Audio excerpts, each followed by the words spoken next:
Hello दोस्तों, स्वागत है आप सभी लोगों का आपके अपने इस YouTube channel learn earn grow में। मैं आशा करता हूँ आप सभी लोग स्वस्थ होंगे, मार्केट से पैसा बना रहे होंगे।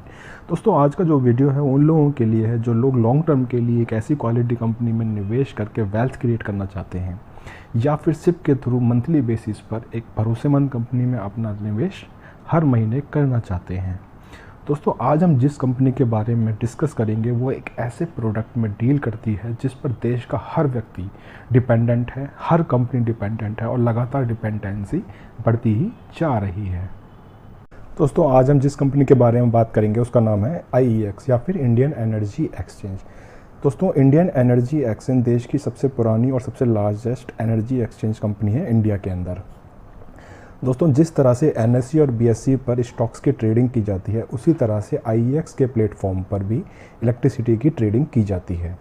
जी हाँ दोस्तों, इलेक्ट्रिसिटी की ट्रेडिंग। दोस्तों, इलेक्ट्रिसिटी ट्रेडिंग कैसे की जाती है इसको समझने के लिए हमें पहले इलेक्ट्रिसिटी ट्रेड साइकिल कैसे वर्क करती है उसके बारे में समझना होगा। तो दोस्तों, शुरू करते हैं। हमारे पास दो तरह की कंपनी होती हैं। पहली, इलेक्ट्रिसिटी जनरेटर, जो इलेक्ट्रिसिटी को जनरेट करती हैं, जैसे कि NTPC Limited, Tata Power Limited, Adani Power Limited, Adani Greens, Torrent Power और बहुत सारी कंपनियां।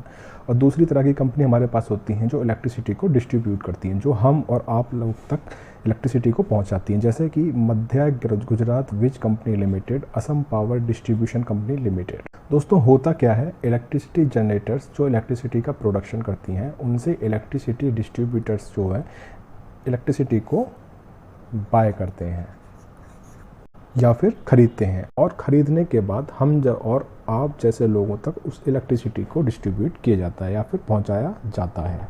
दोस्तों, इंडिया के अंदर इलेक्ट्रिसिटी की जो ट्रेडिंग है वो दो मार्केट में की जाती है। पहली लॉन्ग टर्म मार्केट जो कि 89% है, दूसरी है शॉर्ट टर्म मार्केट, वो है 11%। दोस्तों, लॉन्ग टर्म मार्केट में जो डिस्ट्रीब्यूटर्स हैं वो इलेक्ट्रिसिटी प्रोड्यूसर से बोलते हैं कि आप हमें अगले आने वाले 10, 5 या 20 साल तक के लिए इतनी इलेक्ट्रिसिटी प्रोड्यूस करके दे दीजिए। लेकिन दोस्तों, होता क्या है, वो जो डिस्ट्रीब्यूटर्स हैं एक अंदाज़ा लगाते हैं कि लगभग इतनी इलेक्ट्रिसिटी की ज़रूरत हमें आने वाले 5 या 10 सालों के लिए चाहिए, लेकिन सिर्फ वो एक अंदाज़ा लगाते हैं, जिसका रिजल्ट क्या होता है कि हमें डेली सप्लाई और डिमांड के हिसाब से इलेक्ट्रिसिटी के रिक्वायरमेंट में फ्लक्चुएशंस होते हैं, जिसमें डिस्ट्रीब्यूटर्स को और भी बिजली या फिर इलेक्ट्रिसिटी खरीदने की ज़रूरत पड़ती है। अब रोल आता है उसमें शॉर्ट टर्म मार्केट का। तो दोस्तों, शॉर्ट टर्म में जितनी भी इलेक्ट्रिसिटी खरीदी और बेची जाएगी उसको हम बोलते हैं शॉर्ट टर्म मार्केट। तो दोस्तों, जितनी भी शॉर्ट टर्म में इलेक्ट्रिसिटी की ट्रेडिंग की जाती है उसके लिए IEX एक प्लेटफॉर्म प्रोवाइड करता है। दोस्तों, अब आइए समझते हैं कि हमें IEX की ज़रूरत क्यों पड़ी। दोस्तों, जब कई सारे प्रोड्यूसर्स होते हैं और कई सारे डिस्ट्रीब्यूटर्स होते हैं, मतलब कई सारे बायर्स होते हैं और कई सारे सेलर्स होते हैं, तो होता क्या है, डिमांड और सप्लाई के हिसाब से इलेक्ट्रिसिटी के जो प्राइस हैं वो फ्लक्चुएट करते हैं। तो दोस्तों, आपको पता होगा जहाँ पर मोर देन वन बायर होते हैं और सेलर्स होते हैं वहाँ भी किसी भी कमोडिटी या प्रोडक्ट के प्राइस फ्लक्चुएट करते हैं, इसलिए हमें ज़रूरत पड़ी इलेक्ट्रिसिटी को ट्रेड करने की। तो दोस्तों, शॉर्ट टर्म में जितनी भी इलेक्ट्रिसिटी ट्रेड की जाती है वो दो तरीक़ों से की जाती है। एक डे अहेड मार्केट में, डी या फिर DAM, जो कि 15-15 मिनट के ब्लॉक्स पर इलेक्ट्रिसिटी को ट्रेड करने की परमिशन देती है। मान लीजिए किसी डिस्ट्रीब्यूटर को नेक्स्ट डे के लिए 12 बजे से 12:15 के लिए इलेक्ट्रिसिटी चाहिए, तो इस 15 मिनट के ब्लॉक को आज ही खरीद कर रख लेगा। तो दोस्तों, दूसरा जो तरीका है वो है TAM, जिसमें अप टू 11 डेज़ के लिए इलेक्ट्रिसिटी खरीदी जाती है। तो दोस्तों, अब आइए समझते हैं कि IEX की इनकम कहाँ से जनरेट होती है। तो जितनी भी शॉर्ट टर्म मार्केट में इलेक्ट्रिसिटी ट्रेड की जाती है उसकी एक प्रोसेसिंग फ़ीस चार्ज करता है IEX। ये IEX की इनकम होती है। तो दोस्तों, अब आइए बात करते हैं IEX की मोनोपोली के बारे में। तो दोस्तों, जैसा कि हमने समझा, जितनी भी इलेक्ट्रिसिटी ट्रेड की जाती है उसका 11% जो है वो शॉर्ट टर्म में ट्रेड किया जाता है, और उस शॉर्ट टर्म का जो 92% मार्केट शेयर है वो है IEX के पास। मतलब शॉर्ट टर्म में जितनी भी इलेक्ट्रिसिटी ट्रेड की जाएगी उसका जो 92% पार्ट है वो IEX के प्लेटफॉर्म पर ट्रेड किया जाएगा, और बचा हुआ जो 8% है वो है पावर एक्सचेंज ऑफ इंडिया के पास। तो दोस्तों, हम कह सकते हैं कि इस सेगमेंट में IEX के पास एक मोनोपोली है। दोस्तों, अब आइए बात करते हैं फ्यूचर ग्रोथ के बारे में। IEX की फ्यूचर ग्रोथ कैसी रहेगी। तो दोस्तों अगर हम बात करें पर कैपिटा कंजप्शन के बारे में, जो आज की डेट में पर कैपिटा कंजप्शन है इलेक्ट्रिसिटी का, वो है 1180 यूनिट्स पर एनम। मतलब एक व्यक्ति एक साल में आज की डेट में 1100 यूनिट कंज्यूम करता है। लेकिन आने वाले टाइम लगभग 2025 तक ये कंजप्शन हो जाएगा 1616 यूनिट्स। मतलब एक साल में एक व्यक्ति 1616 यूनिट्स कंज्यूम करेगा, जो कि इंक्रीमेंट है लगभग 37% का। दोस्तों पिछले 20 सालों में इतना इंक्रीमेंट नहीं हुआ जो आने वाले 5 सालों में होने वाला है, क्योंकि आज के टाइम में हर एक व्यक्ति गैजेट्स पर, इलेक्ट्रॉनिक अप्लायंस पर डिपेंडेंट है। लगातार इलेक्ट्रॉनिक गैजेट्स और अप्लायंस घरों में बढ़ते जा रहे हैं। तो दोस्तों अगर हम दूसरा पार्ट देखें, आज की डेट में जो इंडिया में शॉर्ट टर्म में इलेक्ट्रिसिटी की ट्रेड की जाती है वो है 11%। अगर हम कंपेयर करें इसको डेवलप्ड कंट्रीज़ से, वो है 30 to 80%। तो हम कह सकते हैं कि आने वाले टाइम में जैसे जैसे इंडिया डेवलप करेगा, ये जो 11% है वो आने वाले टाइम में 30 to 45 या 50% तक हो सकता है। दोस्तों अब आइए बात करते हैं कंपनी के कुछ अचीवमेंट्स के बारे में। दोस्तों 2009 में IEX को best power exchange in India भी मिल चुका है। 2018 में कंपनी को best power exchange in India and south Asia भी मिल चुका है। और दोस्तों इसको 2018 में best IPO in mid cap segment award भी मिल चुका है। तो दोस्तों इससे पता चलता है कि ये क्वालिटी कंपनी है। तो दोस्तों आइए हम बात करते हैं कंपनी के फंडामेंटल्स के बारे में। तो दोस्तों अगर हम कंपनी का मार्केट कैप देखें, वो है 12,179 करोड़, जिसके हिसाब से ये कंपनी एक मिड कैप कंपनी है। कंपनी करंटली ट्रेड कर रही है 407 के प्राइस पर। उसके बाद दोस्तों हमारा कंपनी का ROCE और ROE देखें बहुत ही ज़बरदस्त है, 59% और 46%। जो हमारा क्राइटेरिया होता है वो होता है 15%। कम से कम किसी भी कंपनी का ROCE और ROE कम से कम 15% होना चाहिए। दोस्तों अगर हम नज़र मारें कंपनी की सेल्स की तरफ, तो कभी 2011 में इसकी सेल्स 36 करोड़ की हुआ करती थी, जो लगातार बढ़कर 60 करोड़, 138 करोड़, 174 करोड़, 176 करोड़ से बढ़कर आज की डेट में ये 317 करोड़ हो चुकी है। तो कंपनी ज़बरदस्त सेल्स में जंप दिखा रही है। अगर हम कंपनी के एक्सपेंसेस की बात करें तो कंपनी ने काफ़ी अच्छे से अपने एक्सपेंसेस को मेंटेन किया हुआ है। जिस तरह से सेल्स बढ़ी है उस तरह से इसके एक्सपेंसेस नहीं बढ़े हैं। तो जिसका जो आप रिजल्ट देखेंगे वो देखेंगे ऑपरेटिंग प्रॉफिट मार्जिन पर, जिसकी वजह अगर किसी कंपनी की सेल्स बहुत अच्छी है और एक्सपेंसेस बहुत कम है तो उसका जो ऑपरेटिंग प्रॉफिट मार्जिन होगा काफ़ी ज़बरदस्त होगा। इस कंपनी का ऑपरेटिंग प्रॉफिट मार्जिन है 82%। मतलब अगर कंपनी 100 रुपये का खर्चा कर रही है तो उस पर 82% जो है प्रॉफिट कमा रही है।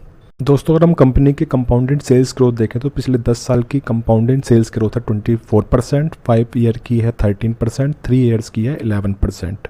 काफ़ी अच्छी सेल्स ग्रोथ है। अगर हम प्रॉफिट ग्रोथ देखें तो 10 साल की है 27%, 5 ईयर की है 16%, 3 ईयर्स की है 20%। और वही हम कंपनी का ROE देखें तो 10 साल का है 44%, 5 ईयर का है 45%, 3 ईयर का है 46% और लास्ट ईयर का है 46%। तो कंपनी लगातार रिटर्न ऑन इक्विटी बहुत ही अच्छा पोस्ट कर रही है।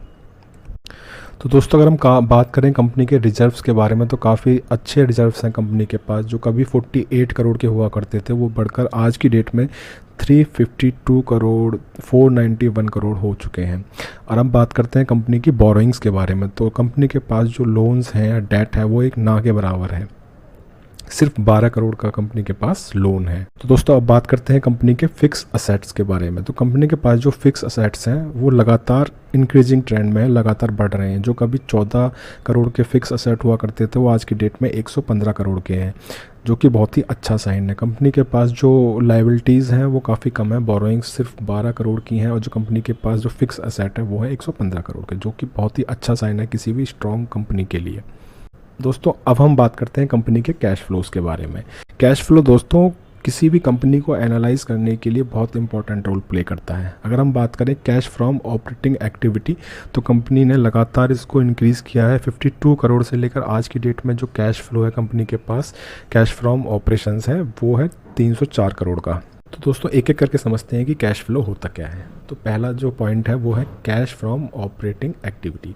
दोस्तों कैश फ्रॉम ऑपरेटिंग एक्टिविटी से मतलब ये होता है कि कंपनी जो ऑपरेशंस कर रही है उससे कितना कैश जनरेट कर रही है। तो दोस्तों इसको हम एनालाइज करने का तरीका होता है कि कैश फ्रॉम ऑपरेटिंग एक्टिविटी वो होना चाहिए हमारा पॉजिटिव में, जो कि इस कंपनी का पॉजिटिव में है, काफ़ी अच्छा है। दूसरा हमारे पास आता है cash from investing activity.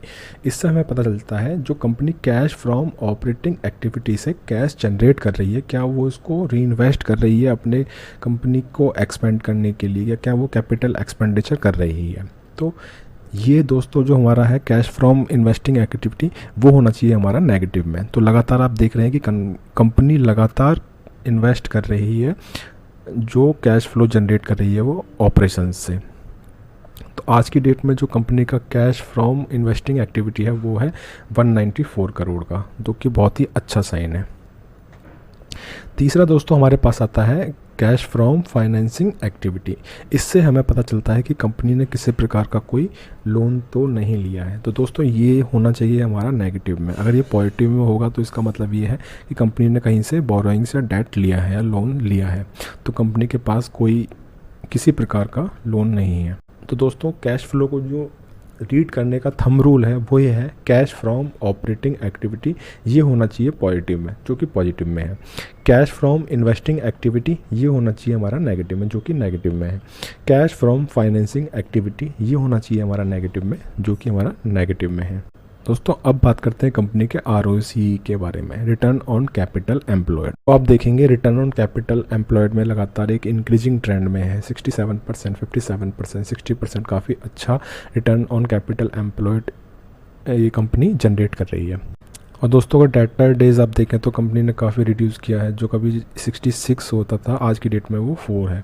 Debtor days का मतलब होता है कि कंपनी अगर आप प्रोडक्ट या सर्विस प्रोवाइड कर रही है तो कितने दिनों में उसको पेमेंट मिल जा रही है, उसको बोलते हैं डेटर डे।